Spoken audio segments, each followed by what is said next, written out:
Je veux que Bibi soit le Premier ministre et je veux faire partie de ce gouvernement. Je veux tirer le gouvernement vers la droite. Et le moins que l'on puisse dire, c'est qu'Itamar Ben-Gvir a réussi son coup, si bien qu'aujourd'hui, le gouvernement israélien est le plus à droite qu'ait connu le pays, avec de facto le plus de personnalités d'extrême droite. Alors fatalement, leur projet pour les territoires palestiniens l'est tout autant. D'abord dans la bande de Gaza, ils veulent purement et simplement conquérir l'enclave et expulser tous les Gazaouis. Si nous évacuons 10 000 personnes par jour de Gaza, 7 jours sur 7, cela prendra 6 mois. Si nous évacuons 5 000 personnes par jour, cela prendra 1 an.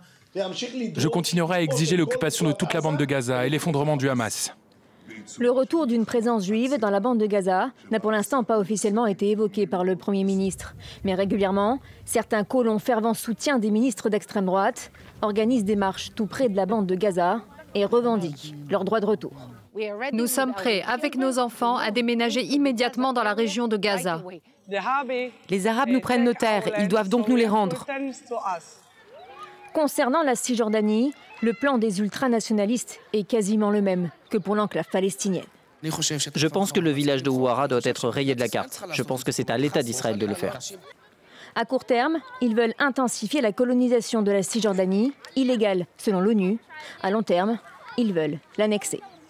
Pour ce qui est des terres bibliques, comme l'esplanade des mosquées, c'est un serpent de mer. Régulièrement, Itamar Ben-Gvir joue les provocateurs qui passent sur la tête. Il se rend sur le lieu saint de l'islam pour y prier, violant ainsi l'interdiction de le faire pour les non-musulmans. De son côté, Benyamin Netanyahou n'a jamais encouragé de tels actes. Alors pourquoi ne limoge-t-il pas ses ministres? La réponse est politique. Pour se maintenir au pouvoir, pour conserver une majorité au Parlement israélien, il a besoin de ces ultranationalistes et suprémacistes. Itamar Ben-Gvir et Bezalel Smotrich le savent.